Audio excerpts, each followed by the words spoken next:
ನಂಬರ್ಗೆ ಕರೆ ಮಾಡಿ 9448344968.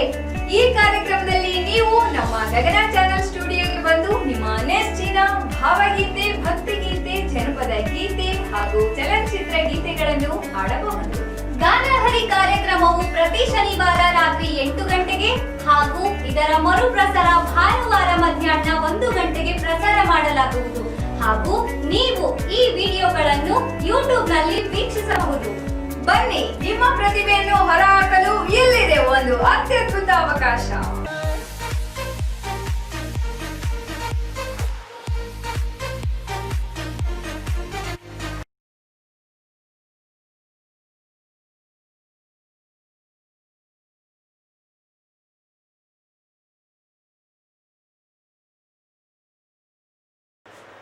ಆತ್ಮೀಯ ಗಗನ ಚಾನಲ್ ವೀಕ್ಷಕ ಬಂಧುಗಳೆಲ್ಲರಿಗೂ ಶುಭೋದಯ. ಪ್ರಿಯ ವೀಕ್ಷಕ ಬಂಧುಗಳೇ, ನಿತ್ಯ ಭವಿಷ್ಯವೆಂಬ ಆಧ್ಯಾತ್ಮಿಕ ನೇರ ಪ್ರಸಾರ ಕಾರ್ಯಕ್ರಮಕ್ಕೆ ತಮಗೆಲ್ಲರಿಗೂ ಆದರದ ಸ್ವಾಗತ, ಸುಸ್ವಾಗತ. ಅನ್ನಿತ್ಯನೂ ಹೇಳುವ ಪ್ರಕಾರವೇ ಈ ಕಾರ್ಯಕ್ರಮದಲ್ಲಿ ವಿಶೇಷವಾಗಿ ಮಹತ್ವವನ್ನು ಕೊಡುವುದು ಈ ಒಂದು ಪಂಚಾಂಗ ಪಠಣದ ಬಗ್ಗೆ ಹಾಗೂ ಭಗವಂತನಿಗೆ ಸಂಬಂಧಪಟ್ಟಂತಹ ಕೆಲವೊಂದು ಮಾಹಿತಿಗಳನ್ನು ನಿನ್ನೆಯ ದಿನ ವಿಶೇಷವಾಗಿ ಈ ವೆಂಕಟಾಚಲದ ಬಗ್ಗೆ ಈ ಅಲ್ಪ ಜ್ಞಾನಕ್ಕೆ ತಿಳಿದಷ್ಟು ಹೇಳಿದ್ದೆವು. ಅದರಲ್ಲಿಯೂ ವಿಶೇಷವಾಗಿ ಹನುಮಂತ ದೇವರ ಜನನವು ಅಲ್ಲೇ ಆಗಿದ್ದಿತು ಎನ್ನುವಂತಹ ವಿಷಯವನ್ನು ಒತ್ತಿ ಒತ್ತಿ ಹೇಳಲಾಗಿತ್ತು. ಕಾರಣ, ಆ ಮಾತನ್ನು ಅಷ್ಟು ಸ್ಪಷ್ಟೀಕರಣವಾಗಿ ಹೇಳಲು ಕೂಡ ಕಾರಣ, ಇಲ್ಲಿ ನವರಿಂದಾವನಗಡ್ಡೆಯಲ್ಲಿ ಇರತಕ್ಕಂತಹ ಅಂಜನಾದ್ರಿ, ಅಲ್ಲಿಯೇ ಹನುಮಂತ ದೇವರು ಜನ್ಮವನ್ನು ತಾಳಿದ್ದರು ಎನ್ನುವಂತಹ ಭ್ರಾಂತಿಯಲ್ಲಿ ಅನೇಕ ಜನರು ಇದ್ದಾರೆ. ಆದರೆ ನಿಮ್ಮ ಮಾತನ್ನು ಹಲ್ಲುಗಳೆಯುವುದಿಲ್ಲ. ಹನುಮಂತ ದೇವರು ಅಲ್ಲಿ ವಾಸ ಮಾಡಿದ್ದು ಸತ್ಯ. ಕಾರಣ, ಹನುಮಂತ ದೇವರ ಜನ್ಮವನ್ನು ತಾಳಿದ್ದೇ ರಾಮದೇವರಿಗೆ ದೂತರಾಗಿ ಇರುವುದಕ್ಕಾಗಿ. ಅವರು ಕಪಿಯಾಗಿ ಬಂದಿದ್ದರು. ಅಲ್ಲಿ ಸುಗ್ರೀವನ ಪರಿವಾರದವರು ಅದೇ ಬೆಟ್ಟದ ಮೇಲೆ ನೆಲೆಸಿದ್ದರು. ಸುಗ್ರೀವನ ಪರಿವಾರದಲ್ಲೇ ಹನುಮಂತ ದೇವರು ಬಂದು ನೆಲೆಸಬೇಕಾದಂತಹ ಪ್ರಸಂಗ ನಿರ್ಮಾಣವಾಗಿದ್ದಿತು. ಹೀಗಾಗಿ ಅಲ್ಲಿ ಹನುಮಂತ ದೇವರು ಬಂದಂತಹ ಮಾತು ವಾಸ್ತವ. ಆದರೆ ಹನುಮಂತ ದೇವರು ಜನ್ಮ ತಾಳಿದ್ದು ತಿರುಪತಿ ಕ್ಷೇತ್ರದಲ್ಲಿ.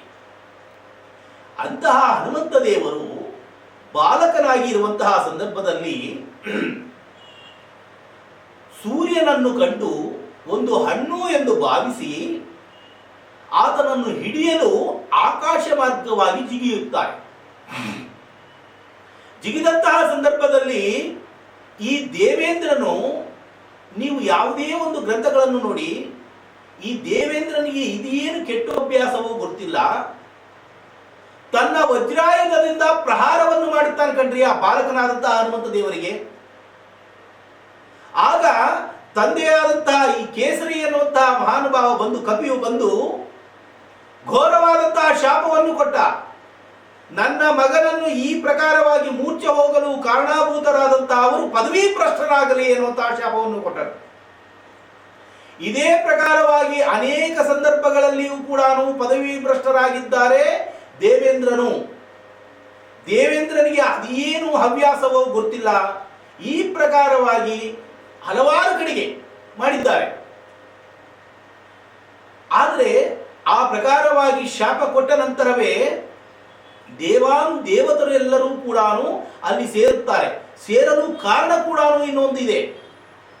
ಹನುಮಂತ ದೇವರು ವಾಯುದೇವರು, ಆತನ ಕಾರ್ಯವನ್ನು ಕೂಡ ನಿಲ್ಲಿಸಲು ಹೇಳುತ್ತೇನೆ ಎಂದು ಈ ಒಂದು ಕೇಸರಿ ಎನ್ನುವಂತಹ ಮಹಾನುಭಾವ ಕಪಿಯು ಹೇಳಿದಾಗ ದೇವತೆರೆಲ್ಲರೂ ಕೂಡ ಅಲ್ಲಿಗೆ ಬರುತ್ತಾರೆ. ವಾಯುದೇವರು ತನ್ನ ಕಾರ್ಯವನ್ನು ನಿಲ್ಲಿಸಿದರೆ ಪರಿಸ್ಥಿತಿ ಏನಾಗುತ್ತದೆ? ವಾಯುದೇವರು ಸುತ್ತರಿಯುತ್ತಾ ಇದ್ದಾರೆ. ನಾವು ಶ್ವಾಸಕೋಶವನ್ನು ಮಾಡುತ್ತಾ ಇದ್ದೇವೆ ಎಂದರೆ ಅದು ವಾಯುದೇವರ ಶುಭ ಅನುಗ್ರಹದಿಂದನೇ. ವಾಯುದೇವರು ತನ್ನ ಕಾರ್ಯವನ್ನು ನಿಲ್ಲಿಸಿದರೆ ನಮ್ಮ ಪರಿಸ್ಥಿತಿ ಏನಾಗುತ್ತದೆ? ಎಲ್ಲರೂ ಕೂಡ ಹೆಣಗಳಾಗುತ್ತಾರೆ ಅಷ್ಟೇ. ಹೀಗಾಗಿ ದೇವತೆರೆಲ್ಲರೂ ಕೂಡ ಅಲ್ಲಿ ಪ್ರಸನ್ನರಾಗಿ ಹೇಳುತ್ತಾರೆ, ಕೇಸರಿಯವರೇ, ಆ ಪ್ರಕಾರವಾದಂತಹ ಶಾಪ ಬೇಡ, ಈತನಿಗೆ ಉತ್ತಮೋತ್ತಮವನ್ನು ಕೊಡುತ್ತೇವೆ. ನಿನ್ನ ಮಗನು ಯಾವ ಪ್ರಕಾರವಾಗಿ ಇರ್ತಾನೆ ಎಂದರೆ ಆಂಜನೇಯ ಚಿರಂಜೀವ ತ್ವಮೇವ ಚ ಪರಾಕ್ರಮೇ ಅಶೇಷಾಣಿ ವಿಶೇಷಾಣಿ ರಾಮಕಾರ್ಯಾಣಿ ಸಾಧಯ ಎನ್ನುವಂತಹ ಮಾತನ್ನು ಸ್ಪಷ್ಟಭರಿತವಾಗಿ ಎಲ್ಲರೂ ದೇವತರು ಹೇಳಿದರು. ಆಂಜನೇಯ ಸ್ವಾಮಿಯು ಚಿರಂಜೀವಿಯಾಗಿ ಇರುತ್ತಾರೆ ಮತ್ತು ಮಹಾಪರಾಕ್ರಮಿ ತ್ವಮೇವ ಚ ಪರಾಕ್ರಮೇ ಅಶೇಷಾಣಿ ವಿಶೇಷಾಣಿ ರಾಮಕಾರ್ಯಾಣಿ ಸಾಧಯ. ರಾಮದೇವರಿಗೆ ಸೇವೆಯನ್ನು ಸಲ್ಲಿಸತಕ್ಕಂತಹ ಮಹಾನುಭಾವನಾಗಿರುತ್ತಾನೆ. ಹೀಗಾಗಿ ನೀವು ಕೊಟ್ಟಂತಹ ಶಾಪವನ್ನು ವಾಪಸ್ ತೆಗೆದುಕೊಳ್ಳಿರಿ ಎಂದೊಡನೆ ಆಗ ಯಥಾ ಪ್ರಕಾರವಾಗಿ ವಾಯುದೇವರು ತಮ್ಮ ಕಾರ್ಯವನ್ನು ಆರಂಭ ಮಾಡಿದರು.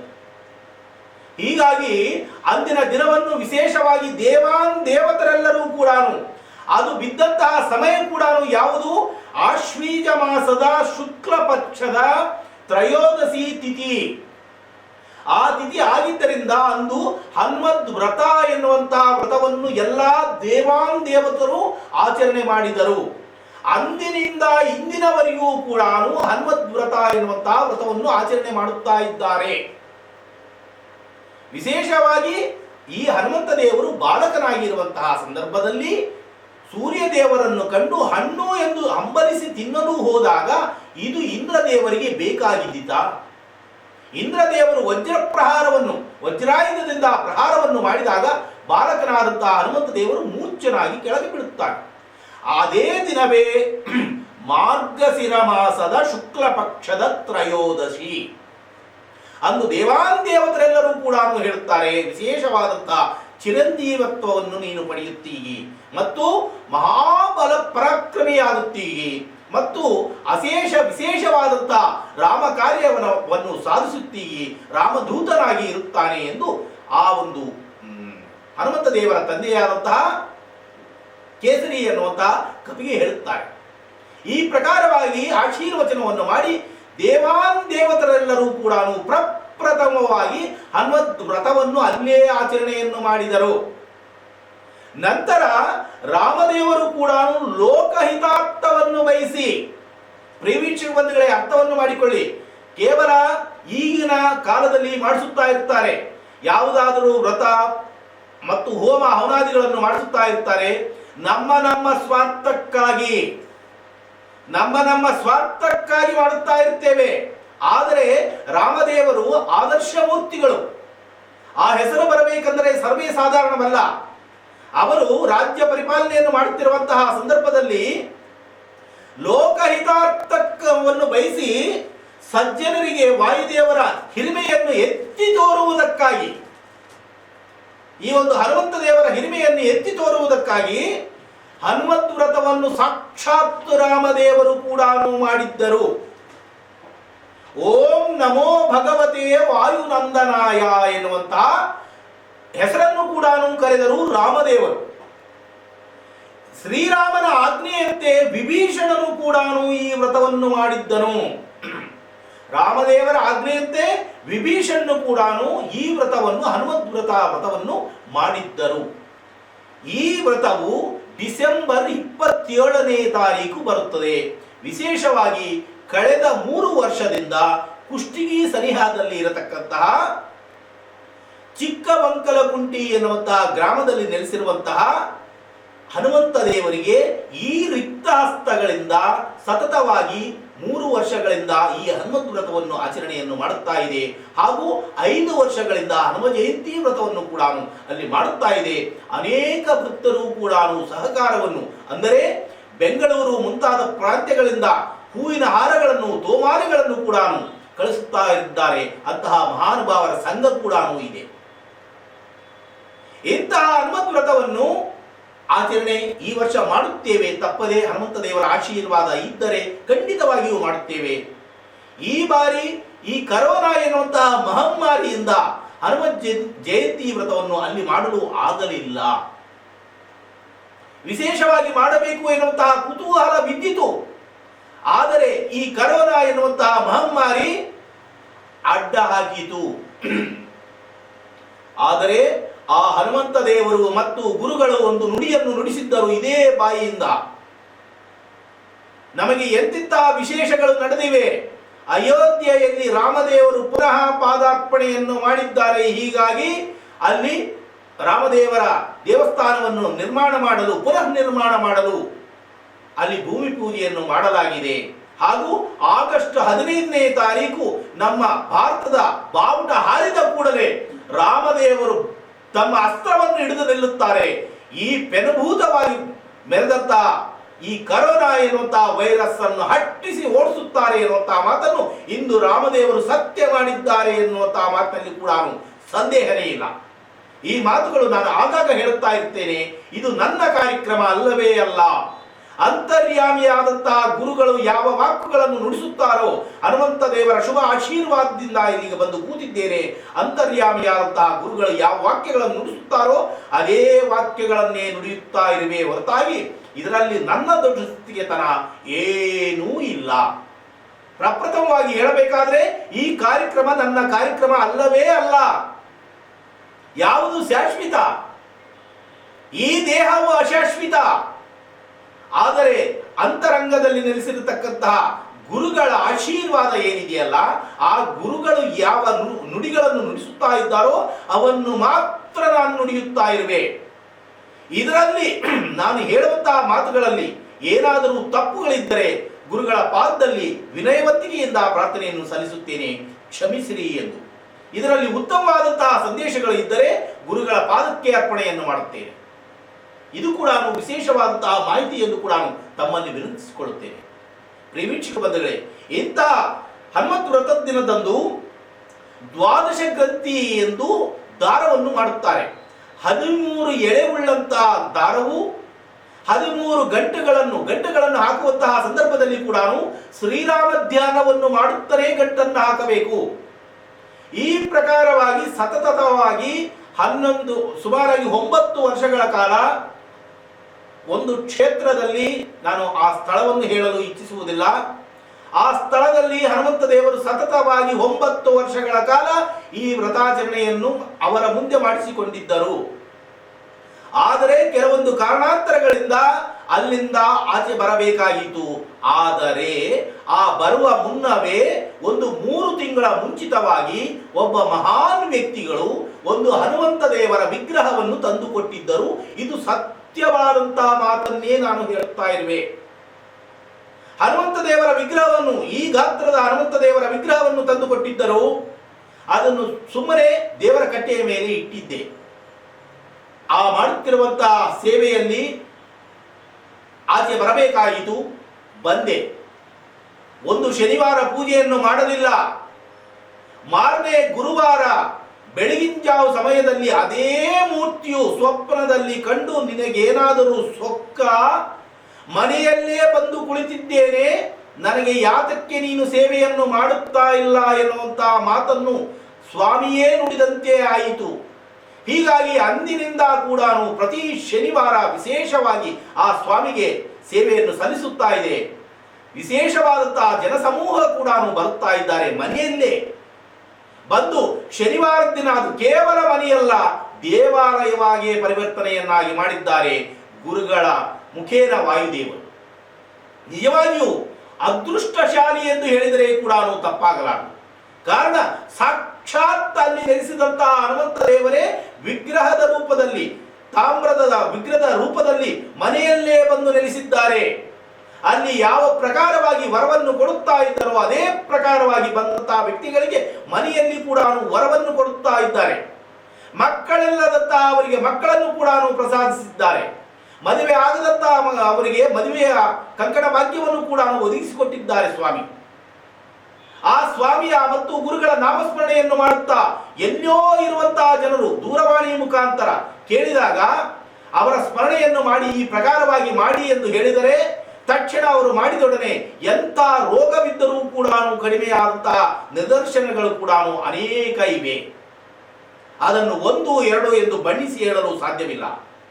ಅಂತಹ ಮಹಾನ್ ಸ್ವಾಮಿಗೆ ಸೇವೆಯನ್ನು ಸಲ್ಲಿಸುತ್ತಿರುವಂತಹ ಈ ಜನ್ಮವು ಪಾವನವೆಂದು ಹೇಳಿದರೂ ಕೂಡ ತಪ್ಪಾಗಲ್ಲ. ಹೀಗಾಗಿ ಪ್ರಿಯ ವೀಕ್ಷಕ ಬಂಧುಗಳೇ, ಡಿಸೆಂಬರ್ 27ನೇ ತಾರೀಕು ಅದೇ ಚಿಕ್ಕಬಂಕಲಕುಂಟಿ ಕುಷ್ಟಗಿ ಸನಿಹದಲ್ಲಿ, ಅಂದರೆ ನಾವು ಹೊಸಪೇಟೆಯಿಂದ ಹೋಗುತ್ತಾ ಕುಷ್ಟಗಿ ಇನ್ನೂ 13 ಕಿಲೋಮೀಟರ್ ಇರುತ್ತದೆ. ಅಲ್ಲಿ ಬಲಭಾಗಕ್ಕೆ ತಿರುಗಿದರೆ ಪ್ರಪ್ರಥಮವಾಗಿ ಬರುವುದು ಹಿರೇವಂಕಲಕುಂಟೆ. ಅದು ದಾಟಿ ಹೋದರೆ ಚಿಕ್ಕವಂಕಲಕುಂಟಿ ಎನ್ನುವಂತಹ ಒಂದು ಅದು ದೇವಾಲಯ, ಮಹತ್ತರವಾದಂತಹ ದೇವಾಲಯ. ಆ ಸ್ವಾಮಿಯು ವಿಶೇಷವಾಗಿ ಈ ನನ್ನ ರಿಕ್ತ ಹಸ್ತಗಳಿಂದಲೇ ಸೇವೆಯನ್ನು ತೆಗೆದುಕೊಳ್ಳುತ್ತಾ ಇದ್ದಾರೆ. ಸತತವಾಗಿ 5 ವರ್ಷಗಳ ಕಾಲ ಹನುಮ ಜಯಂತಿ ವ್ರತವನ್ನು ಕೂಡ ಅಲ್ಲಿ ಮಾಡಲಾಗಿದೆ. 3 ವರ್ಷಗಳ ಕಾಲ ಹನುಮದ್ ವ್ರತವನ್ನು ಕೂಡ ಮಾಡಲಾಗಿದೆ. ಆದರೆ ಈ ವರ್ಷ ಹನುಮ ಜಯಂತಿ ಮಾಡಲು ಆಗಿರಲಿಲ್ಲ. ಈ ಹನುಮದ್ ವ್ರತವನ್ನು ಮಾಡಬೇಕು ಎನ್ನುವಂತ ದೃಢವಾದಂತಹ ಸಂಕಲ್ಪವನ್ನು ಮಾಡಿಕೊಂಡಿದ್ದೇನೆ. ಆ ಹನುಮಂತ ದೇವರ ಹಾಗೂ ಗುರುಗಳ ಆಶೀರ್ವಾದದಿಂದ ಆ ಕಾರ್ಯವನ್ನು ಸುಲಭೋಪಾಯದಿಂದ ಈಡೇರಿಸಬೇಕು ಎಂದು ಮನದಲ್ಲಿ ಪ್ರಾರ್ಥನೆಯನ್ನು ಸಲ್ಲಿಸುತ್ತಾ, ಈಗ ಇಂತಹ ಒಂದು ಹನುಮಂತ ವ್ರತಕ್ಕೆ ತಾವು ಎಲ್ಲರೂ ಕೂಡ ಪಾತ್ರದಾರರಾಗಿ, ಹನುಮಂತ ದೇವರ ಶುಭ ಅನುಗ್ರಹಕ್ಕೆ ಎಲ್ಲರೂ ಪಾತ್ರದಾರರಾಗಿ, ಹಾಗೂ ಆ ದೋರಗ್ರಂಥಿ ಎನ್ನುವಂತಹ 13 ಎಳೆವುಳ್ಳಂತಹ 13 ಗಂಟುಗಳಾಗಿದ್ದಂತಹ ಆ ದಾರವನ್ನು ರಕ್ಷಾಬಂಧನವಾಗಿ ಅದನ್ನು ತಾವು ಧಾರಣೆ ಮಾಡಿದರೆ ವಿಶೇಷವಾದಂತಹ ಹನುಮಂತ ದೇವರ ಕೃಪೆಗೆ ಪಾತ್ರರಾಗುತ್ತೀರಿ ಎನ್ನುವಂತಹ ಮಾತಿನಲ್ಲಿ ಕೂಡ ಸಂದೇಹನೇ ಇಲ್ಲ.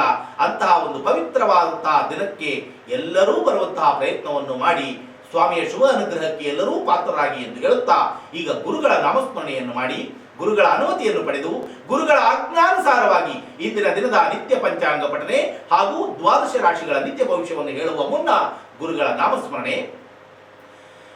ಓಂ ಶ್ರೀ ಶ್ರೀ ಶ್ರೀ ಸತ್ಯಾತ್ಮತೀರ್ಥ ಶ್ರೀ ಗುರುಭ್ಯೋ ನಮೋ ನಮಃ. ವಾಕ್ಸಿದ್ಧಿಂ ದೇಹಿ ಮೇಂ, ವಾಕ್ಸಿದ್ಧಿಂ ದೇಹಿ ಮೇಂ, ವಾಕ್ಸಿದ್ಧಿಂ ದೇಹಿ ಮೇಂ. ಪ್ರಿಯ ವೀಕ್ಷಕ ಬಂಧುಗಳೇ, ಇಂದಿನ ಪಂಚಾಂಗ ಈ ಪ್ರಕಾರವಾಗಿ ಇದೆ. ಶ್ರೀ ಶಾರ್ವರಿ ನಾಮ ಸಂವತ್ಸರ, ದಕ್ಷಿಣಾಯನ, ವರ್ಷ ಋತುವು ಭಾದ್ರಪದ ಮಾಸ, ಕೃಷ್ಣ ಪಕ್ಷ, ಶುಕ್ರವಾರ, ನವಮಿ ತಿಥಿ, ಮೃಗಶಿರಾ ನಕ್ಷತ್ರ, ಸಿದ್ಧಿ ನಾಮ ಯೋಗ, ತೈತುಲ ನಾಮಕರಣ. ಈ ನವಮಿಯನ್ನು ಅಭಿದವಾ ನವಮಿ ಎಂದು ಕರೆಯಲ್ಪಡುತ್ತದೆ. ಇದು ಪಕ್ಷ ಮಾಸದ ಪ್ರಯುಕ್ತ ಯಾರು ದೀರ್ಘ ಸುಮಂಗಳಿಯಾಗಿ ಭಗವಂತನ ಸಾನ್ನಿಧ್ಯವನ್ನು ಪಡೆದಿರುತ್ತಾರೋ ಅಂತವರಿಗೆ ಪಿಂಡ ಪ್ರದಾನವನ್ನು ಮಾಡುವಂತಹ ಪರ್ವ ದಿನ. ಇಂದು ವಿಶೇಷವಾಗಿ ಅರಿಶಿಣ, ಕುಂಕುಮ ಹಾಗೂ ಹೂವನ್ನು ಕೂಡ ಆ ಪಿಂಡಗಳಿಗೆ ಏರಿಸುತ್ತಾರೆ. ಕಾರಣ ದೀರ್ಘ ಸುಮಂಗಳಿಯಾಗಿ ಆ ಮಾತೆಗೆ ಹೋಗಿರ್ತಾರೆ. ಆದ ಕಾರಣ ಈ ಪ್ರಕಾರವಾಗಿ ಮಾಡುತ್ತಾರೆ. ಅಂತಹ ಕಾರ್ಯದಲ್ಲಿ ಯಾರ್ಯಾರು ತಾಯಿಯನ್ನು ಕಳೆದುಕೊಂಡಿರುತ್ತೀರೋ ಅವರು ವಿಶೇಷವಾಗಿ ಶ್ರದ್ಧಾ ಭಕ್ತಿಯಿಂದ ಆ ಕಾರ್ಯವನ್ನು ಮಾಡಿ ಎಂದು ತಮ್ಮೆಲ್ಲರಲ್ಲಿಯೂ ಕೂಡ ವಿನಂತಿಸಿಕೊಳ್ಳುತ್ತಾ, ಹಾಗೂ ಆ ತಾಯಿಯ ಶುಭ ಆಶೀರ್ವಾದ ನಿಮಗೆಲ್ಲರಿಗೂ ಕೂಡ ದೊರೆತು ಉನ್ನತವಾದಂತಹ ಸ್ಥಾನಮಾನವನ್ನು ಹಾಗೂ ಉನ್ನತವಾದಂತಹ ಆರೋಗ್ಯವನ್ನು ಕೂಡ ಪಡೆಯಿರಿ ಎಂದು ಆ ವಾಯುದೇವರಲ್ಲಿ ನಾವು ಪ್ರಾರ್ಥನೆಯನ್ನು ಸಲ್ಲಿಸುತ್ತೇವೆ. ಹಾಗೂ ಇಂದು ವಿಶೇಷವಾಗಿ ಹುಟ್ಟು ಹಬ್ಬವನ್ನು ಆಚರಿಸಿಕೊಳ್ಳತಕ್ಕಂತಹ ಪ್ರತಿಯೊಬ್ಬರಿಗೂ ಭಗವಂತ ಆಯುಹು ಆರೋಗ್ಯ ಕೊಡುವುದು ಅಲ್ಲದೆ ಉತ್ತಮವಾದಂತಹ ಸದ್ಗುಣವನ್ನು ಪ್ರಸಾದಿಸಿ ಹಾಗೂ ಉತ್ತಮವಾದಂತಹ ವಿದ್ಯಾಬುದ್ಧಿಯನ್ನು ಪ್ರಸಾದಿಸಿ ಇನ್ನೂ 100 ವರ್ಷ ಅತಿ ಸಂಭ್ರಮಾಚರಣೆಯಿಂದ ಇಂತಹ ಆಚರಣೆಗಳನ್ನು ಮಾಡಿಕೊಳ್ಳುವಂತಹ ಯೋಗ್ಯತೆ ಮತ್ತು ಶಕ್ತಿ ಅವರಿಗೆ ಪ್ರಸಾದಿಸಲಿ ಎಂದು ಮನಪೂರ್ವಕ ಗುರುಗಳ ಮುಖೇನ ವಾಯುದೇವರ ಪಾದ ಚರಣ ಕಮಲಗಳಲ್ಲಿ ವಿಶೇಷವಾದಂತಹ ಪ್ರಾರ್ಥನೆಯನ್ನು ಸಲ್ಲಿಸುತ್ತಾ, ಹಾಗೂ ಇಂದಿನ ದಿನ ಮದುವೆಯ ವಾರ್ಷಿಕೋತ್ಸವವನ್ನು ಮಾಡಿಕೊಳ್ಳತಕ್ಕಂತಹ ಪ್ರತಿ ದಂಪತಿಗಳಿಗೆ ಪ್ರಪ್ರಥಮವಾಗಿ ಆ ಮಾತಿಗೆ ಭಗವಂತ ದೀರ್ಘ ಸುಮಂಗಳಿ ಭವ ಎನ್ನುವಂತಹ ಶುಭ ಆಶೀರ್ವಾದವನ್ನು ಮಾಡಿ ಆ ದಂಪತಿಗಳಿಗೆ ಬೇಕಾದಂತಹ ಎಲ್ಲ ವಿಧವಾದ ಸೌಕರ್ಯ ಸವಲತ್ತುಗಳನ್ನು ಕೊಡುವುದು ಅಲ್ಲದೆ ವಿಶೇಷವಾಗಿ ಆರೋಗ್ಯ ಭಾಗ್ಯ ಕಂಡ್ರಿ ಆ ದಂಪತಿಗಳಿಗೆ ಉತ್ತಮವಾದಂತಹ ಆರೋಗ್ಯ ಭಾಗ್ಯವನ್ನು ಪ್ರಸಾದಿಸಿ ಮಕ್ಕಳು ಮೊಮ್ಮಕ್ಕಳ ಜೊತೆಯಲ್ಲಿ ಇನ್ನೂ 100 ವರ್ಷ ಇಂತಹ ಸಂಭ್ರಮಾಚರಣೆಗಳನ್ನು ಮಾಡಿಕೊಳ್ಳುವಂತಹ ಯೋಗ್ಯತೆ ಮತ್ತು ಶಕ್ತಿ ಆ ದಂಪತಿಗಳಿಗೆ ಪ್ರಸಾದಿಸಲಿ ಎಂದು ಮನಪೂರ್ವಕ ಗುರುಗಳ ಮುಖೇನ ವಾಯುದೇವರ ಪಾದ ಚರಣ ಕಮಲಗಳಲ್ಲಿ ವಿಶೇಷವಾದಂತಹ ಪ್ರಾರ್ಥನೆಯನ್ನು ಸಲ್ಲಿಸುತ್ತಾ, ಈಗ 12 ರಾಶಿಗಳ ನಿತ್ಯ ಭವಿಷ್ಯವನ್ನು ಹೇಳುವಂತಹ ಒಂದು ಅಲ್ಪ ಪ್ರಯತ್ನಕ್ಕೆ ಪಾತ್ರರಾಗೋಣ. ಮೊದಲಿಗೆ ಮೇಷರಾಶಿ. ಮೇಷರಾಶಿಯವರಿಗೆ ಇಂದು ಅಷ್ಟು ಶುಭದಾಯಕವಾದಂತಹ ದಿನವಾಗಿ ಕಾಣ್ತಾ ಇಲ್ಲ. ಕಾರಣ ತಾವು ಪ್ರತ್ಯಕ್ಷವಾಗಿ ಪರೋಕ್ಷವಾಗಿ ಕೂಡ ಕೇಳುವಂತಹ ಪ್ರತಿ ವಾರ್ತೆಗಳು ಕೂಡ ಅಶುಭಕರವಾದಂತಹ ವಾರ್ತೆಗಳೇ ಆಗಿರ್ತವೆ ಮತ್ತು ಪ್ರತಿ ಕಾರ್ಯದಲ್ಲಿಯೂ ಕೂಡ ವಿಘ್ನಗಳೇ ಎದುರಾಗುತ್ತವೆ. ಹೀಗಾಗಿ ಇಂತಹ ಒಂದು ಅಶುಭಕರವಾದಂತಹ ದಿನವನ್ನು ಶುಭ ದಿನವನ್ನಾಗಿ ಅತಿ ಸುಲಭೋಪಾಯದಿಂದ ತಾವು ಪರಿವರ್ತನೆಯನ್ನಾಗಿ ತಮ್ಮ ಕೈಯಾರ ತಾವೇ ಮಾಡಿಕೊಳ್ಳಬಹುದು. ಯಾವ ಪ್ರಕಾರವಾಗಿ? ವೃದ್ಧರಿಗೆ ಏನಾದರೂ ಸೇವೆಯನ್ನು ಸಲ್ಲಿಸಿ ಅಂಗವಿಕಲರನ್ನು ಹುಡುಕಿಕೊಂಡು ಹೋಗಿ ಏನಾದರೂ ಪರಿಪಕ್ವವಾದಂತಹ ಪದಾರ್ಥವನ್ನು ದಾನವನ್ನಾಗಿ ಕೊಟ್ಟು ಬಂದಿದ್ದೇ ಆದರೆ, ಅವರಲ್ಲೇ ಭಗವಂತನನ್ನು ಕಂಡಿದ್ದೇ ಆದರೆ, ಸಾಕ್ಷಾತ್ ಭಗವಂತನಿಗೆ ಕೊಡುತ್ತಾ ಇದ್ದೇನೆ, ಭಗವಂತನಿಗೆ ಸೇವೆಯನ್ನು ಸಲ್ಲಿಸುತ್ತಾ ಇದ್ದೇನೆ ಎನ್ನುವಂತಹ ಮನೋಭಾವನೆ ತಮ್ಮಲ್ಲಿ ಬಂದಿದ್ದೇ ಆದರೆ ಉತ್ತಮವಾದಂತಹ ದಿನವನ್ನಾಗಿ ಆ ಭಗವಂತನೇ ಪರಿವರ್ತನೆ ಮಾಡುತ್ತಾನೆ ಎನ್ನುವಂತಹ ಮಾತಿನಲ್ಲಿ ಎರಡನೇ ಮಾತೇ ಇಲ್ಲ. ಇದು ಕೇವಲ ಮೇಷರಾಶಿಯವರಿಗೆ ಅಲ್ಲ, ಇಡೀ ದ್ವಾದಶ ರಾಶಿಯವರಿಗೂ ಇದೇ ಮಾತೇ ವರ್ತನೆಯಾಗುತ್ತದೆ. ಏನು ವೃಷಭ ರಾಶಿ? ವೃಷಭ ರಾಶಿಯವರಿಗೆ ಕೂಡ ಇಂದು ಅಷ್ಟು ಶುಭದಾಯಕವಾದಂತಹ ದಿನವಾಗಿ ಕಾಣ್ತಾ ಇಲ್ಲ. ಕಾರಣ ಪ್ರತಿ ಕಾರ್ಯದಲ್ಲಿಯೂ ಕೂಡ ನಾನಾ ತರಹವಾದಂತಹ ವಿಘ್ನಗಳು ಮತ್ತು ತಾವು ಕೇಳುವಂತಹ ವಾರ್ತೆಗಳೆಲ್ಲವೂ ಕೂಡ ಅಶುಭಕರವಾದಂತಹ ವಾರ್ತೆಗಳೇ. ಅದು ಪ್ರತ್ಯಕ್ಷವಾಗಿ ಪರೋಕ್ಷವಾಗಿ ಬರುವಂತಹ ವಾರ್ತೆಗಳೆಲ್ಲವೂ ಕೂಡ ಅಶುಭಕರವಾದಂತಹ ವಾರ್ತೆಗಳಾಗೇ ಇರುತ್ತವೆ. ಹೀಗಾಗಿ ನೀವು ಕೂಡ ಮಾಡಬೇಕಾಗಿದ್ದು ಇಷ್ಟೇ, ವೃದ್ಧರಿಗೆ ಏನಾದರೂ ಸೇವೆಯನ್ನು ಸಲ್ಲಿಸಿ ಅಂಗವಿಕಲರಿಗೆ ಹುಡುಕಿಕೊಂಡು ಹೋಗಿ ಏನಾದರೂ ಪರಿಪಕ್ವವಾದಂತಹ ಪದಾರ್ಥವನ್ನೇ ದಾನವನ್ನಾಗಿ ಕೊಡಿ. ಯಾವುದೋ ಕೈ ಸಿಕ್ಕಿದ್ದು ಕೊಳೆತು ಹೋದ್ದು ಮತ್ತೊಂದು ಮಗದೊಂದು ಕೊಡುವಂತಹ ಯತ್ನವನ್ನು ಮಾಡಬೇಡಿ. ಮುಂಬರುವ ದಿನಗಳಲ್ಲಿ ಅದೇ ನಮಗೆ ಪ್ರಸಾದವಾಗಿ ಸಿಗುತ್ತದೆ. ಇದನ್ನು ಗಮನದಲ್ಲಿ ಇಟ್ಟುಕೊಂಡು ದಾನ ಧರ್ಮಾದಿಗಳನ್ನು ಮಾಡುವಂತಹ ಸಂದರ್ಭದಲ್ಲಿ ಉತ್ತಮವಾದಂತಹ ಮನಸ್ತತ್ವದಿಂದ ಪರಿಪಕ್ವವಾದಂತಹ ಪದಾರ್ಥವನ್ನೇ ದಾನವನ್ನಾಗಿ ಕೊಡಬೇಕೇ ಹೊರತಾಗಿ ತ್ಯಾಜ್ಯ ಪದಾರ್ಥವನ್ನು ಬೇಕಾದರೆ ನಾವು ಭುಜಿಸಬಹುದು, ಆದರೆ ಇನ್ನೊಬ್ಬರಿಗೆ ಕೊಡುವಾಗ ಮಾತ್ರ ತ್ಯಾಜ್ಯ ಪದಾರ್ಥವನ್ನು ಎಂದೆಂದಿಗೂ ಕೊಡಬಾರದು. ಏನು ಮಿಥುನ ರಾಶಿ? ಮಿಥುನ ರಾಶಿಯವರಿಗೆ ಕೂಡ ಇಂದು ಅಷ್ಟು ಶುಭದಾಯಕವಾದಂತಹ ದಿನವಾಗಿ ಕಾಣ್ತಾ ಇಲ್ಲ. ಕಾರಣ ಕಳ್ಳಕಾಕರ ಭಯ. ಯಾರು ಬಂದು ಏನು ಅಪಹರಿಸಿಕೊಂಡು ಹೋಗುತ್ತಾರೋ ಎನ್ನುವಂತಹ ಭಯಭ್ರಾಂತರಾಗಿ ಇರುತ್ತೀರಿ. ಭಯ ಯಾತಕ್ಕೆ ಸ್ವಾಮಿ? ಸಾಕ್ಷಾತ್ ಭಗವಂತನ ದಾಸರಾದ ಮೇಲೆ ಭಯ ಯಾತಕ್ಕೆ? ನೀವೇನ್ರಿ ಹೇಳ್ತೀರಿ ನಮಗೆ ಭಯ ಆಗುತ್ತೆ. ಹಾಗಾದ್ರೆ ಒಂದು ಕೆಲಸ ಮಾಡಿ ಸ್ವಾಮಿ, ವೃದ್ಧರಲ್ಲೇ ಭಗವಂತನನ್ನು ಕಾಣಿ, ಅಂಗವಿಕಲರಲ್ಲೇ ಭಗವಂತನನ್ನು ಕಾಣಿ. ಇವರಿಗೆ ಏನಾದರೂ ಸೇವೆಯನ್ನು ಸಲ್ಲಿಸಿ ಅವರಿಗೆ ಏನಾದರೂ ಪರಿಪಕ್ವವಾದಂತಹ ಪದಾರ್ಥವನ್ನು ದಾನವನ್ನಾಗಿ ಕೊಟ್ಟಿದ್ದೇ ಆದರೆ, ನೀವು ಅಂಗವಿಕಲರು ಎಂದು ಹೋಗಿದ್ದೀರಲ್ಲ, ಅವರ ಸಂಗಡ ಒಂದು ಕೋಲು ಇರುತ್ತದೆ. ಆ ಕೋಲನ್ನು ತೆಗೆದುಕೊಂಡು ಭಗವಂತ ನಿಮ್ಮ ಹತ್ತಿರ ಇರತಕ್ಕಂತಹ ಪದಾರ್ಥವನ್ನು ಕಳುವು ಮಾಡಲು ಬರ್ತಾರಲ್ಲ, ಅವರ ತಲೆಯ ಮೇಲೆ ಗಟ್ಟಿಸಿ ಹಟ್ಟಿಸಿ ಓಡಿಸುತ್ತಾರೆ ಎನ್ನುವಂತಹ ಮಾತಿನಲ್ಲಿ ಕೂಡ ಸಂದೇಹನೇ ಬೇಡ. ಹೀಗಾಗಿ ಹೇಳುವುದು, ಆ ವೃದ್ಧರಲ್ಲೇ ಮತ್ತು ಅಂಗವಿಕಲರಲ್ಲೇ ಭಗವಂತನನ್ನು ಕಾಣಿ. ಏನು ಕರ್ಕಾಟಕ ರಾಶಿ? ಕರ್ಕಾಟಕ ರಾಶಿಯವರಿಗೆ ಕೂಡ ಇಂದು ಅಷ್ಟು ಶುಭದಾಯಕವಾದಂತಹ ದಿನವಾಗಿ ಕಾಣ್ತಾ ಇಲ್ಲ. ಕಾರಣ ಪ್ರತಿ ಕಾರ್ಯದಲ್ಲಿಯೂ ಕೂಡ ನಾನಾ ತರಹವಾದಂತಹ ವಿಘ್ನಗಳು, ಇಲ್ಲ ಸಲ್ಲದಂತಹ ತೊಂದರೆಗಳು ಎದುರಾಗತಕ್ಕಂತಹ ಒಂದು ಅಶುಭಕರವಾದಂತಹ ದಿನ. ಹೀಗಾಗಿ ಮತ್ತು ಅಶುಭಕರವಾದಂತಹ ವಾರ್ತೆಗಳೇ, ಪ್ರತಿ ವಾರ್ತೆಗಳು ಕೇಳಿದರೆ ಕೂಡ ಅಶುಭಕರವಾದಂತಹ ವಾರ್ತೆಗಳೇ ಆಗಿ ಇರುತ್ತವೆ. ಅದರ ನಿವಾರಣೆಗಾಗಿ ನೀವು ಕೂಡ ಮಾಡಬೇಕಾಗಿದ್ದು ಇಷ್ಟೇ, ವೃದ್ಧರಿಗೆ ಸೇವೆಯನ್ನು ಸಲ್ಲಿಸಿ ಅಂಗವಿಕಲರನ್ನು ಹುಡುಕಿಕೊಂಡು ಹೋಗಿ ಏನಾದರೂ ಪರಿಪಕ್ವವಾದಂತಹ ಪದಾರ್ಥವನ್ನು ಕೊಟ್ಟು ಮುಂದಿನ ಕಾರ್ಯಕ್ಕೆ ಹೋಗಿದ್ದೇ ಆದರೆ ಶುಭ ದಿನವನ್ನಾಗಿ ನಿಮ್ಮ ಕೈಯಾರ ನೀವೇ ಪರಿವರ್ತನೆಯನ್ನಾಗಿ ಮಾಡಿಕೊಳ್ಳುತ್ತೀರಿ ಎನ್ನುವಂತಹ ಮಾತಲ್ಲಿ ಸಂದೇಹನೇ ಬೇಡ ಬೇಡ ಬೇಡ. ಏನು ಸಿಂಹರಾಶಿ? ಸಿಂಹರಾಶಿಯವರಿಗೆ ಕೂಡ ಇಂದು ಅಷ್ಟು ಶುಭದಾಯಕವಾದಂತಹ ದಿನವಾಗಿ ಕಾಣ್ತಾ ಇಲ್ಲ. ಕಾರಣ ಧನಹಾನಿ. ಯಾವ ಪ್ರಕಾರವಾಗಿ ಹಾನಿ ಆಗುತ್ತದೋ ಭಗವಂತನಿಗೆ ಗೊತ್ತು. ಮತ್ತು ಪ್ರತಿ ಕಾರ್ಯದಲ್ಲಿಯೂ ಕೂಡ ನಷ್ಟ ನಷ್ಟ ನಷ್ಟ. ಏನೇ ಮಾಡಲು ಹೋದರೂ ಕೂಡ ನಷ್ಟಕ್ಕೆ ಗುರಿಯಾಗುತ್ತೀರಿ. ಇದರ ನಿವಾರಣೆಗಾಗಿ ಉತ್ತಮವಾದಂತಹ ದಿನವನ್ನಾಗಿ ಪರಿವರ್ತನೆ ಮಾಡಿಕೊಳ್ಳಲು ನೀವು ಕೂಡ ಮಾಡಬೇಕಾಗಿದ್ದು ಇಷ್ಟೇ. ಹನುಮಂತ ಇದು ಯಾರು? ವೃದ್ಧರಲ್ಲೇ ಭಗವಂತನನ್ನು ಕಂಡು ಅವರಿಗೆ ಏನಾದರೂ ಪಾದ ಸೇವೆ ಬೇಕಾಗಿದ್ದರೂ ಮಾಡಿ. ಅವರು ಯಾವುದು ಕುಲ ಯಾವುದು ಮತ ಎಂದು ನೋಡಲು ಹೋಗಬೇಡಿ. ಕುಲ ಮತ ಗೋತ್ರಗಳು ಇಲ್ಲಿ ಅಡ್ಡಿ ಬರುವುದೇ ಇಲ್ಲ. ವೃದ್ಧರು ಹೌದೋ ಅಲ್ವೋ, ಅವರು ಮಾನವರು ಅಲ್ಲವೋ ಹೌದೋ ಅಲ್ವೋ, ಇದನ್ನು ತಿಳಿದುಕೊಳ್ಳಿ. ಅದನ್ನು ತಿಳಿದುಕೊಂಡು ಅವರಿಗೆ ಏನಾದರೂ ಸೇವೆಯನ್ನು ಸಲ್ಲಿಸಿ ಅಂಗವಿಕಲರಿಗೆ ಏನಾದರೂ ಪರಿಪಕ್ವವಾದಂತಹ ಪದಾರ್ಥವನ್ನು ದಾನವನ್ನಾಗಿ ಕೊಟ್ಟಿದ್ದೇ ಆದರೆ ಉತ್ತಮವಾದಂತಹ ದಿನವನ್ನಾಗಿ ಸಾಕ್ಷಾತ್ ಭಗವಂತನೇ ಪರಿವರ್ತನೆ ಮಾಡುತ್ತಾನೆ ಎನ್ನುವಂತಹ ಮಾತಲ್ಲಿ ಸಂದೇಹನೇ ಬೇಡ. ಏನು ಕನ್ಯಾ ರಾಶಿ? ಕನ್ಯಾ ರಾಶಿಯವರಿಗೆ ಕೂಡ ಇಂದು ಅಷ್ಟು ಶುಭದಾಯಕವಾದಂತಹ ದಿನವಾಗಿ ಕಾಣ್ತಾ ಇಲ್ಲ. ಕಾರಣ ಶತ್ರುಗಳ ಭಯ. ಮತ್ತು ಆ ಶತ್ರುಗಳು ಯಾರು ಎಂದರೆ ನೀವು ಅತಿಯಾಗಿ ನಂಬಿದಂತಹ ಮಿತ್ರರೇ ಶತ್ರುಗಳಾಗಿ ಪರಿವರ್ತನೆಯಾಗಿ ಮುಂದೆ ಬಂದು ನಿಲ್ಲುತ್ತಾರೆ. ಉದಾಹರಣೆಗೆ ನಿಜವಾದಂತಹ ಹಗ್ಗವನ್ನು ಹಗ್ಗ ಎಂದು ಭಾವಿಸಿ ಕೈಯಲ್ಲಿ ತೆಗೆದುಕೊಂಡ ಕೂಡಲೇ ಅದು ಹಾವಾಗಿ ಪರಿವರ್ತನೆ ಆಗುತ್ತದೆ. ಅಯ್ಯೋ, ಹಾಗಾದ್ರೆ ನಾವೇನ್ ಮಾಡ್ಬೇಕ್ರಿ? ಗಾಬರಿ ಬೇಡ. ನಿಮ್ಮ ಕಿವಿಗಳಲ್ಲಿ ಹುಳವನ್ನು ಬಿಟ್ಟು ಮಜಾ ನೋಡುವಂತಹ ಚಾನಲ್ ಈ ನಿಮ್ಮ ಪ್ರೀತಿಯ ಗಗನ ಚಾನಲ್ ಅಲ್ವೇ ಅಲ್ಲ. ಅದರಲ್ಲಿಯೂ ಹೇಳ್ತಾ ಇದೆ, ಗುರುಗಳು ನುಡಿಸುವಂತಹ ವಾಕು, ಗುರುಗಳು ನುಡಿಸುತ್ತಾ ಇದ್ದಾರೆ ಎಂದರೆ 100% ಸತ್ಯನೇ ಇರುತ್ತದೆ. ಇದರಲ್ಲಿ ಸಂದೇಹನೇ ಇಲ್ಲ. ಹೀಗಾಗಿ ನೀವು ಭಯಪಡಬೇಕಾದಂತಹ ಅವಶ್ಯಕತೆ ಇಲ್ಲ. ವೃದ್ಧರಿಗೆ ಸೇವೆಯನ್ನು ಸಲ್ಲಿಸಿ ಅಂಗವಿಕಲರಿಗೆ ಏನಾದರೂ ಪರಿಪಕ್ವವಾದಂತಹ ಪದಾರ್ಥವನ್ನು ದಾನವಾಗಿ ಕೊಟ್ಟಿದ್ದೇ ಆದರೆ ಯಾವ ಶತ್ರುಗಳು ಬರುತ್ತಾರೆ ಕಣ್ರಿ? ಗುರುಗಳು ದಂಡಕದಿಂದ ಹೊಡೆದು ಅವರನ್ನು ಹಟ್ಟಿಸಿ ಓಡಿಸುತ್ತಾರೆ. ಇದರಲ್ಲಿ ಸಂದೇಹನೇ ಇಲ್ಲ.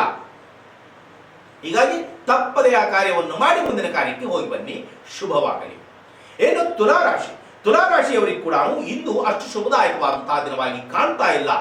ಕಾರಣ ಏನು ಎಂದರೆ, ಬಂಧು ಬಳಗದವರಿಂದ ನಿಷ್ಠೂರದ ಮಾತುಗಳು, ಗುಚ್ಚಿ ಗುಚ್ಚಿ ಮಾತನಾಡಿಸುವಂತಹ ಇಂತಹ ಬಂಧು ಬಳಗದವರು ಬೇಕಾ? ನನ್ನ ದೃಷ್ಟಿಯಲ್ಲಿ ಅಂತೂ ಬೇಕಾಗೇ ಇಲ್ಲ ಕಣ್ರಿ. ಬಂಧು ಬಳಗದವರು ಎಂದರೆ ಯಾವ ಪ್ರಕಾರವಾಗಿ ಇರಬೇಕು? ನಾವು ಏನಾದರೂ ಆಪತ್ತಿನಲ್ಲಿ ಸಿಲುಕಿಕೊಂಡಿದ್ದರೆ, ಅವರಿಗೆ ಶಕ್ತಿ ಇದ್ದರೆ, ತಾಕತ್ತಿದ್ದರೆ, ದಮ್ ಇದ್ದರೆ ಏನಾದರೂ ಸಹಾಯವನ್ನು ಮಾಡಲಿ. ಅಥವಾ ಅವರಿಗೆ ಆ ಶಕ್ತಿ ಇಲ್ಲ ಎಂದರೆ ಸಾಂತ್ವನದ ಮಾತನ್ನಾದರೂ ಹೇಳಲಿ. ಅದನ್ನು ಬಿಟ್ಟು ಗುಂಡಿಯಲ್ಲಿ ಬಿದ್ದಂತಹ ವ್ಯಕ್ತಿಗೆ ಮತ್ತು 4 ಕಲ್ಲುಗಳನ್ನು ಹಾಕುವಂತಹ ಮಾತುಗಳನ್ನು ಮಾತನಾಡುವಂತಹ ಬಂಧು ಬಳಗದವರು ಬೇಕಾ? ಹೇಳಿ, ಬೇಕಾ? ನನ್ನ ಮಾತುಗಳು ಕಠೋರವಾಗಿಯೇ ಇರ್ತವೆ ಕಣ್ರಿ. ಕಠೋರವಾಗಿ ಇದ್ದರೂ ಕೂಡ ಅದರಲ್ಲಿ ಸತ್ಯಾಂಶ ಎನ್ನುವುದು ಅಡಗಿರುತ್ತದೆ. ನಮ್ಮ ಆಪತ್ಕಾಲದಲ್ಲಿ ಯಾರು ನಮಗೆ ಸಹಾಯವನ್ನು ಮಾಡುತ್ತಾರೋ ಅವರೇ ನಿಜವಾದಂತಹ ಬಂಧು ಬಳಗ. ನಮಗೆ ಸಮಯಕ್ಕೆ ಹಸಿವೆ ಆದಾಗ ಊಟಕ್ಕೆ ಆಗದೇ ಇರುವಂತಹ ವ್ಯಕ್ತಿಗಳು ಹಲವಾರು ಜನರು ಇದ್ದರೆ ಕೂಡ ಉಪಯೋಗ ಏನು ಬಂದಿತ್ತು ಕಣ್ರಿ? ಹಸಿವಾದಾಗ ನಾವು ಏನು ಉಣ್ಣುತ್ತೀವಿ? ಒಂದು 10 ತುತ್ತು ಉಣ್ಣಬಾರದ? ಅದನ್ನು ಕೂಡ ಕೊಡದೇ ಇರತಕ್ಕಂತಹ ಬಂಧು ಬಳಗದವರು ಇದ್ದರೆಷ್ಟು ಬಿಟ್ಟರೆಷ್ಟು? ಬೇಡ. ಪ್ರಿಯ ತುಲಾರಾಶಿಯವರೇ, ಚಿಂತೆಯನ್ನು ಮಾಡಬೇಡಿ. ಬಂಧು ಬಳಗದವರು ಏನೋ ಹೇಳ್ತಾರೆ ಸಲಗವಾಗಿ, ನೀವು ಸಲಗವಾದರೆ ಸುತ್ತು ನಾಯಿಗಳು ಬಗಳುತ್ತಾ ಇರ್ತವೆ, ತಲೆಯನ್ನು ಕೆಡಿಸಿಕೊಳ್ಳುವುದಿಲ್ಲ ಸಲಗ. ಅದೇ ಪ್ರಕಾರವಾಗಿ ನೀವು ಇಂದು ಸಲಗ ಆಗಬೇಕು. ಹಾಗೆ ಯಾವ ಪ್ರಕಾರವಾಗಿ ವೃದ್ಧರಿಗೆ ಒಂದು ಸೇವೆಯನ್ನು ಸಲ್ಲಿಸಿ ಅಂಗವಿಕಲರಿಗೆ ಏನಾದರೂ ಪರಿಪಕ್ವವಾದಂತಹ ಪದಾರ್ಥವನ್ನು ದಾನವನ್ನಾಗಿ ಕೊಟ್ಟು ಹೋಗಿದ್ದೇ ಆದರೆ ಇಂತಹ ಬಂಧು ಬಳಗದವರನ್ನು ಮನಿ ತನಕ ಕೂಡ ಬರದೆ ಹಟ್ಟಿಸಿ ಓಡಿಸುತ್ತಾನೆ ಭಗವಂತ ಎನ್ನುವಂತಹ ಮಾತಲ್ಲಿ ಕೂಡ ಸಂದೇಹನೇ ಇಲ್ಲ. ಏನು ವೃಶ್ಚಿಕ ರಾಶಿಯವರಿಗೆ ಇಂದು ಶುಭ ದಿನವೆಂದೇ ಹೇಳಬಹುದು. ಕಾರಣ, ನಿಮ್ಮ ಯೋಗ್ಯತಾನುಸಾರವಾಗಿ ಪ್ರತಿ ಕಾರ್ಯದಲ್ಲಿಯೂ ಕೂಡ ವಿಜಯವನ್ನು ಸಾಧಿಸಿ ವಿಶೇಷವಾದಂತಹ ಧನಲಾಭವನ್ನು ಪಡೆದು ನೆಮ್ಮದಿಯಿಂದ, ಸುಖದಿಂದ, ಸೌಖ್ಯದಿಂದ, ಆನಂದದಿಂದ, ಆರೋಗ್ಯದಿಂದ ಇರತಕ್ಕಂತಹ ಒಂದು ಪವಿತ್ರವಾದಂತಹ ದಿನ. ಇಂತಹ ಒಂದು ಪವಿತ್ರವಾದಂತಹ ದಿನವನ್ನು ಸದ್ವಿನಿಯೋಗ ಮಾಡಿಕೊಳ್ಳಿ. ಶುಭವಾಗಲಿ. ಏನು ಧನುರಾಶಿಯವರಿಗೆ ಇಂದು ಎಂತಹ ದಿನ ಎಂದರೆ ಭಯದ ವಾತಾವರಣ. ಏನಾಗುತ್ತದೋ ಹಣೆ ಬರಹ ಏನಾಗುತ್ತದೆ ಕಣ್ರಿ? ಯಾತಕ್ಕೆ ಭಯ? ಭಯ ಎನ್ನುವುದು ಯಾತಕ್ಕೆ? ಏನು ಅಪರಾಧವನ್ನು ಮಾಡಿದ್ದೀರಾ? ಯಾವ ಅಪರಾಧವನ್ನು ಮಾಡಿದ್ದೀರಿ ಎಂದು ಭಯಪಡುತ್ತಾ ಇದ್ದೀರಿ? ಭಯ ಬೇಡವೇ ಬೇಡ. ಯಾತಕ್ಕೆ ಭಯಪಡಬೇಕು? ಏನು ಆಗಬೇಕು ಎಂದು ಭಗವಂತನ ನಿರ್ಣಯ ಇದೆಯೋ ಅದು ಹಾಗೇ ಆಗುತ್ತದೆ ಎನ್ನುವಂತಹ ಮಾತಿನಲ್ಲಿ ಸಂದೇಹನೇ ಇಲ್ಲ. ಆದರೆ ಕೆಟ್ಟದ್ದು ಆಗುವ ಹಾಗಿದ್ದರೆ ಪ್ರಪ್ರಥಮವಾಗಿ ಭಗವಂತನಿಗೆ ಮೊರೆ ಹೋಗಿ. ಹೀಗಾಗಿ ಹೇಳ್ತಾ ಇದೆ, ವೃದ್ಧರಿಗೆ ಸೇವೆಯನ್ನು ಸಲ್ಲಿಸಿ. ವೃದ್ಧರಿಗೆ ಅವರಿಗೆ ಪಾದವನ್ನು ಬೇಕಾದರೆ ಒತ್ತಿ. ನಿಮ್ಮ ಮನೆಯಲ್ಲಿ ವೃದ್ಧರು ಇದ್ದರೂ ಸರಿ, ಇಲ್ಲದೆ ಇದ್ದರೆ ಪಕ್ಕದ ಮನೆಯಲ್ಲಿ, ಪಕ್ಕದ ಬೀದಿಯಲ್ಲಿ ಇರತಕ್ಕಂಥ ಆ ವೃದ್ಧರಿಗೆ ಏನಾದರೂ ಸೇವೆಯನ್ನು ಸಲ್ಲಿಸಿ. ಅಂಗವಿಕಲರನ್ನು ಹುಡುಕಿಕೊಂಡು ಹೋಗಿ ಏನಾದರೂ ಪರಿಪಕ್ವವಾದಂತಹ ಪದಾರ್ಥವನ್ನು ದಾನವನ್ನಾಗಿ ಕೊಟ್ಟು ಬಂದಿದ್ದೇ ಆದರೆ ಪ್ರತಿ ಕಾರ್ಯದಲ್ಲಿಯೂ ಕೂಡ ಜಯಬೇರಿಯನ್ನು ಸಾಧಿಸುತ್ತೀರಿ ಎನ್ನುವಂತಹ ಮಾತಿನಲ್ಲಿ ಸಂದೇಹನೇ ಇಲ್ಲ. ಮತ್ತು ಭಯ ಎನ್ನುವುದು ತಾನಾಗಿ ತಾನು ಓಡಿ ಹೋಗುತ್ತದೆ ಎನ್ನುವಂತಹ ಮಾತಿನಲ್ಲಿ ಕೂಡ ಸಂದೇಹನೇ ಬೇಡ. ಏನು ಮಕರ ರಾಶಿಯವರಿಗೆ ಇಂದು ಅಷ್ಟು ಶುಭದಾಯಕವಾದಂತಹ ದಿನವಾಗಿ ಕಾಣ್ತಾ ಇಲ್ಲ. ಕಾರಣ ಏನು ಎಂದರೆ, ಪ್ರಿಯ ಮಕರ ರಾಶಿ ವೀಕ್ಷಕ ಬಂಧುಗಳೇ, ನಿಮ್ಮ ರಾಶಿಯ ಸ್ವಭಾವನೆ ಅಂತದ್ದು. ನಾನೇ ವೀರ, ನಾನೇ ಧೀರ, ನಾನೇ ಸೂರ ಎನ್ನುವಂತ ಮನೋಭಾವನೆಗೆ ಒಳಗಾಗಿರುತ್ತೀರಿ. ಇದು ನಿಮ್ಮ ರಾಶಿಯ ಲಕ್ಷಣ. ನೀವು ಕೆಟ್ಟವರು ಎಂದು ನಾನು ಹೇಳ್ತಾ ಇಲ್ಲ, ಮತ್ತು ನನ್ನನ್ನು ಬೈದುಕೊಳ್ಳಬೇಡಿ. ನನ್ನ ಮಾತೇ ನಡೆಯಬೇಕು ಎಂದು ಮುಂದಾಳತ್ವವನ್ನು ತೆಗೆದುಕೊಂಡು ಹೋಗುತ್ತೀರಿ, ಆದರೆ ಅಲ್ಲಿ ಅಪಮಾನಕ್ಕೆ ಗುರಿಯಾಗುತ್ತೀರಿ. ಅವ್ರು ಏನಂತ ಹೇಳ್ತಾರೆ, ಸುಮ್ಮನೆ ಬಾಯಿ ಮುಚ್ಕೊಳ್ಳಪ್ಪ, ನೀನೇನು ದೊಡ್ಡ ಪೆದರಾಯಿಡು ಅಲ್ಲ, ನಮಗೇನು ಹೇಳಬೇಡ ಎನ್ನುವಂತ ಅಪಮಾನವನ್ನು ಮಾಡುತ್ತಾರೆ. ಅಂತಹ ಅಪಮಾನಕ್ಕೆ ನಾವು ಯಾತಕ್ಕೆ ಗುರಿಯಾಗಬೇಕಾಗಿದೆ? ಇಲ್ಲ ಕಣ್ರಿ, ನಾನು ಹೋಗಲೇಬೇಕು. ಹಾಗಿದ್ರೆ ಒಂದು ಕೆಲಸವನ್ನು ಮಾಡಿ, ವೃದ್ಧರಿಗೆ ಏನಾದರೂ ಸೇವೆಯನ್ನು ಸಲ್ಲಿಸಿ, ಅಂಗವಿಕಲರಿಗೆ ಏನಾದರೂ ಪರಿಪಕ್ವವಾದಂತಹ ಪದಾರ್ಥವನ್ನು ದಾನವನ್ನಾಗಿ ಕೊಟ್ಟು ಹೋಗಿದ್ದೇ ಆದರೆ ಅವರಲ್ಲೇ ಭಗವಂತನನ್ನು ಕಂಡು, ಮತ್ತು ಇದು ವಿಶೇಷತೆ, ಅವರಲ್ಲೇ ಭಗವಂತನನ್ನು ಕಂಡು ತಾವು ಶುದ್ಧವಾದಂತಹ ಮನಸ್ತತ್ವದಿಂದ ಕೊಟ್ಟು ಹೋಗಿದ್ದೇ ಆದರೆ ನಿಜವಾದಂತಹ ಪೆದರಾಯಿಡಾಗೇ ಇರುತ್ತೀರಿ ಎನ್ನುವಂತಹ ಮಾತಿನಲ್ಲಿ ಕೂಡ ಸಂದೇಹನೇ ಇಲ್ಲ. ಇನ್ನು ಕುಂಭರಾಶಿಯವರಿಗೆ ಇಂದು ಶುಭ ದಿನವೆಂದೇ ಹೇಳಬಹುದು. ಕಾರಣ, ತಾವು ಕೇಳುವಂತಹ ಪ್ರತಿ ವಾರ್ತೆಗಳು ಶುಭ ವಾರ್ತೆಗಳೇ, ಮತ್ತು ವಿಶೇಷವಾದಂತಹ ಧನಲಾಭವನ್ನು ಕೂಡ ಪಡೆಯುತ್ತೀರಿ. ವಿಶೇಷವಾದಂತಹ ಧನಾಗಮನ ಆಗುತ್ತಾ ಇದೆ ಎಂದರೆ ಬಂದ ಹಣವೆಲ್ಲವೂ ನನಗೆ ಇರಲಿ ಎನ್ನುವಂತಹ ಭಾವನೆ ಬೇಡ. ಕಾರಣ, ಅನೇಕ ಜನರು ತುಂಬಾ ಕಷ್ಟ ಕಾರ್ಪಣ್ಯಗಳಲ್ಲಿ ಇದ್ದಾರೆ. ಅಂತವರಿಗೆ ಆದಷ್ಟು ಸಹಾಯವನ್ನು ಮಾಡಿ. ಸಹಾಯ ಮಾಡಿದರೆ ಅದರಲ್ಲಿಯೂ ನಮ್ಮ ಸ್ವಾರ್ಥವಿದೆ. ನಮ್ಮ ಆಪತ್ಕಾಲದಲ್ಲಿ ಸಾಕ್ಷಾತ್ ಭಗವಂತನು ಯಾವುದೋ ಒಂದು ರೂಪಧಾರಣೆಯಾಗಿ ಬಂದು ನಮಗೆ ಸಹಾಯವನ್ನು ಮಾಡುತ್ತಾನೆ. ಇದುವೇ ಸ್ವಾರ್ಥ. ಹೀಗಾಗಿ ಅಂತವರಿಗೆ ಏನಾದರೂ ಅಲ್ಪ ಪ್ರಮಾಣದ ಸಹಾಯವನ್ನು ಮಾಡಿ ಜನ್ಮವನ್ನು ಸಾರ್ಥಕತೆಯನ್ನಾಗಿ ಮಾಡಿಕೊಳ್ಳಿ. ಶುಭವಾಗಲಿ ಎಂದು ನಾವು ಹಾರೈಸುತ್ತೇವೆ. ಇನ್ನು ಕೊನೆಯದಾದಂತಹ ರಾಶಿ ಮೀನರಾಶಿ. ಮೀನರಾಶಿಯವರಿಗೆ ಇಂದು ಅಷ್ಟು ಶುಭದಾಯಕವಾದಂತಹ ದಿನವಾಗಿ ಕಾಣ್ತಾ ಇಲ್ಲ. ಕಾರಣ, ಅಶಾಂತಿಯಿಂದ ಬಳಲುವುದು. ಎಂತಹ ಅಶಾಂತಿ? ನಿಮಗೆ ಸಂಬಂಧನೇ ಇರುವುದಿಲ್ಲ. ಅಂತಹ ವಿಷಯಗಳಿಗೆ ತಲೆಯನ್ನು ಕೆಡಿಸಿಕೊಂಡು ಅಶಾಂತಿ ಎಂದು ಭಾವಿಸಿದರೆ ಇದಕ್ಕೆ ಯಾರು ಉತ್ತರವನ್ನು ಕೊಡುತ್ತಾರೆ? ನಮಗೆ ಸಂಬಂಧಪಟ್ಟಂತಹ ವಿಷಯಗಳು ಏನಾದರೂ ಇದ್ದು ಅದರಲ್ಲಿ ಏನಾದರೂ ಲೋಪದೋಷಗಳು ಕಂಡಿದ್ದರೆ ನಾವು ಅದಕ್ಕೆ ಪ್ರಾಯಶ್ಚಿತ್ತ ರೂಪದಿಂದ ನಾವು ಏನಾದರೂ ಮಾಡಬಹುದು. ನಮಗೆ ಸಂಬಂಧನೇ ಇಲ್ಲ ಎಂದರೆ, ಅಂತಹ ವಿಷಯಗಳಲ್ಲಿ ತಲೆಯನ್ನು ಕೆಡಿಸಿಕೊಳ್ಳುತ್ತೀವಿ ಅಂದರೆ ನಮ್ಮನ್ನು ಹುಚ್ಚರು ಎನ್ನಬೇಕೆ, ಅರಹುಚ್ಚರು ಎನ್ನಬೇಕೆ, ಏನೆನ್ನಬೇಕು? ಆದರೆ ಚಿಂತೆಯನ್ನು ಮಾಡಬೇಡಿ. ಈಗ ಹೇಳುತ್ತಾ ಇದ್ದೇನೆ ಎಂದು ತಪ್ಪಾಗಿ ಕೂಡ ಕಲ್ಪನೆಯನ್ನು ಮಾಡಿಕೊಳ್ಳಬೇಡಿ. ಕಾರಣ, ಅದು ಇದ್ದಂತಹ ಮಾತನ್ನು ಇದ್ದ ಹಾಗೆ ಹೇಳಿದರೆ ಎದ್ದು ಬಂದು ಎದೆಗೆ ಒದ್ದಂತೆ ಎಂದು ಒಂದು ಗಾದೆಯ ಮಾತನ್ನು ಹೇಳುತ್ತಾರೆ. ಅದೇ ಪ್ರಕಾರವಾಗಿ ನಿಮಗೆ ಕೋಪ ಬರುತ್ತದೆ. ನಾನು ಹೇಳ್ತಕ್ಕಂಥ ಶೈಲಿ, ನಾನು ಮಾತನಾಡುವಂತಹ ಮಾತಿನ ಶೈಲಿಯನ್ನು ಕಂಡು ತಮಗೆ ಕೋಪ ಬರುತ್ತದೆ. ಬೈದುಕೊಳ್ಳಿ, ನನ್ನನ್ನು ಬೈದುಕೊಂಡರೂ ಪರವಾಗಿಲ್ಲ. ಆದರೆ ನೀವು ಉತ್ತಮವಾಗಿ ಇರಬೇಕು, ಆನಂದದಾಯಕವಾಗಿ ಇರಬೇಕು ಎನ್ನುವಂಥ ಮನೋಕೋರಿಕೆ ಮಾತ್ರ ಸಂಪೂರ್ಣವಾಗಿ ಇದೆ.